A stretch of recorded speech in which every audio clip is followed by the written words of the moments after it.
हार्दिक स्वागत करता हूँ। आज हम तमाम भारतवासी एक खुशी का जश्न मना रहे हैं।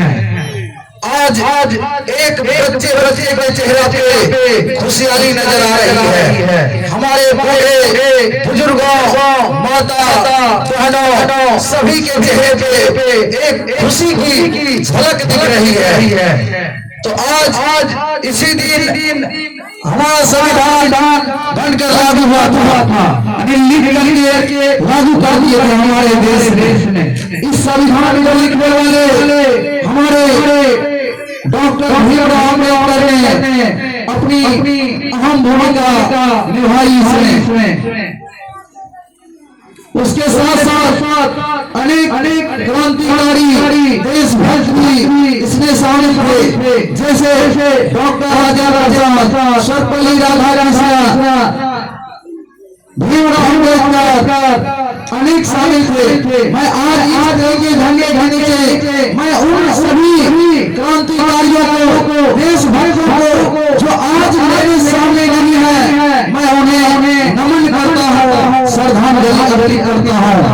आप सभी जानते हैं कि इससे पहले मेरा देश गुलाम था, यानी हमारा देश 15 अगस्त 1947 ईस्वी को आजाद हुआ था और आजाद होने बाद भी हमारा देश सही से नहीं हुआ था। इसलिए हमारे देश में संविधान लिखा गया और उस संविधान के तहत आज हमारा देश एक प्रगति के राह पे है।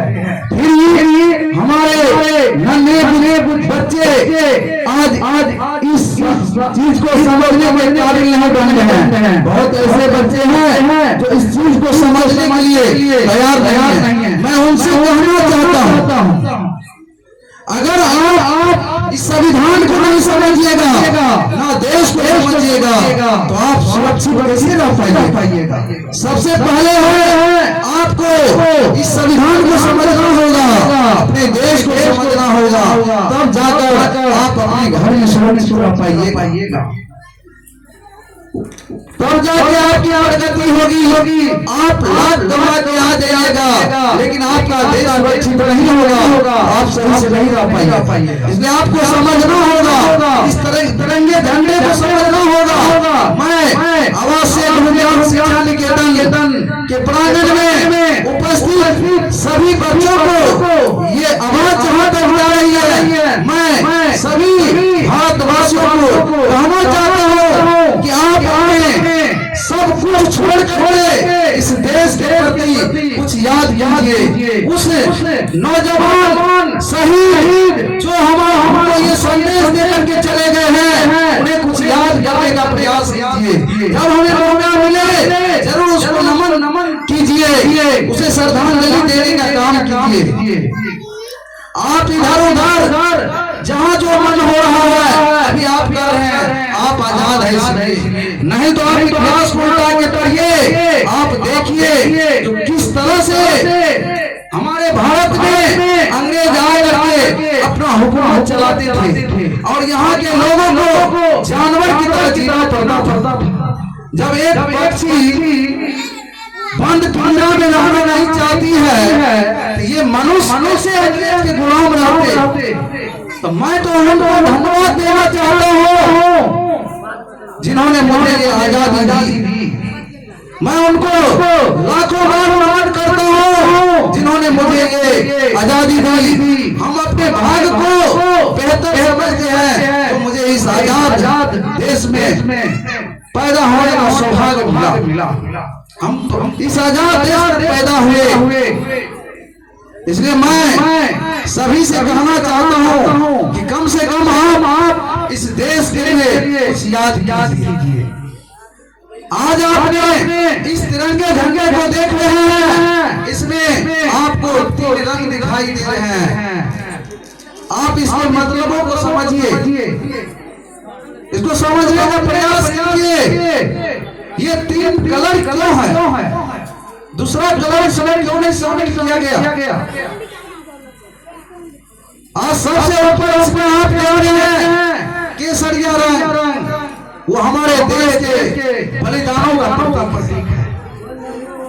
उसके बीच में देख रहे हैं सफेद रंग, जो सच्चाई का प्रतीक है, और आप नीचे देख रहे हैं हरा रंग, जो देश के खुशहाली का प्रतीक है। ये 3 कलर का रंग होता है।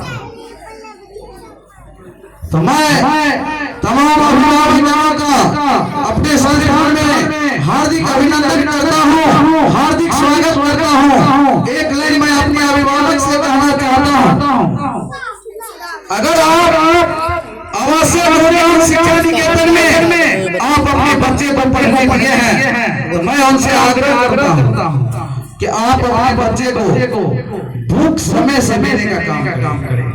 देखते हैं दूसरे के बहकावे में बच्चों को भूख नहीं दिया जाता, जो सालों भर बिना भूख का मेरे पास पानी रहता है।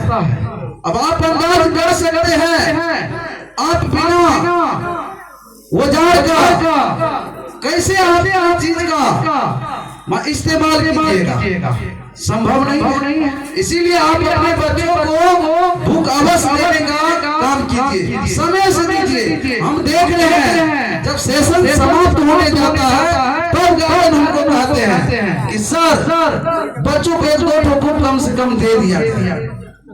आप समझ सकते हैं सेशन ओवर होने वाला है, आप अपने बच्चे को आप भूख दे रहे हैं, कैसे आपका बच्चा पढ़ेगा उस बुक को? एक बुक साल भर की सिलेबस होती है।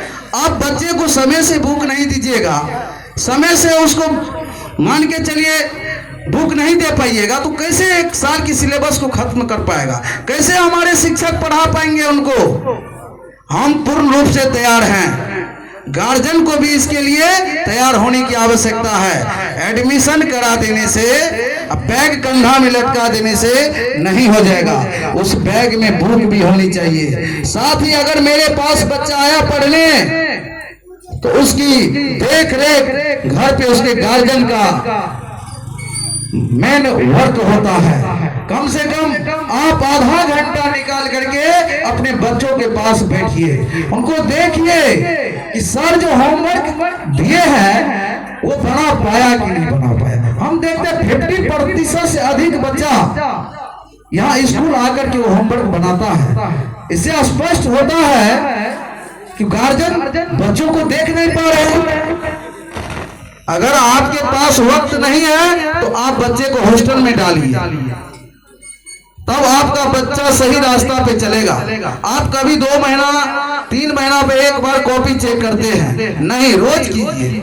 अगर कहीं कमी है तो मुझे फोन करके बोलिए, हम उसको दूर करना चाहते हैं। हम अपने अंदर एक भी कमी को देखना नहीं चाहते हैं, क्योंकि हमको संस्थान चलाना है, यहाँ के बच्चों को बनाना है। आज 15 साल मेरा गुजर गया है इस लाइन में, 15 साल से हम इस वर्क को कर रहे हैं, लेकिन बहुत ऐसा है कि आया है जगह पे और आएगा भी। इसी तरह हम गार्जियन से कहना चाहते हैं, कम से कम आधा घंटा समय निकाल करके आप अपने बच्चों के पास दीजिए। आप हर एक वर्क करते हैं, सब कुछ करते हैं, लेकिन आप अपने से आप लाख ट्यूशन लगाए, कोचिंग लगाए, स्कूल लगाए, उससे बहस नहीं है। कम से कम आप भी आधा घंटा समय बच्चों को दीजिए, कम से कम होमवर्क करवा के भेजिए घर से। यहाँ देखिए आपका बच्चा कितना स्पीड में आगे बढ़ता है।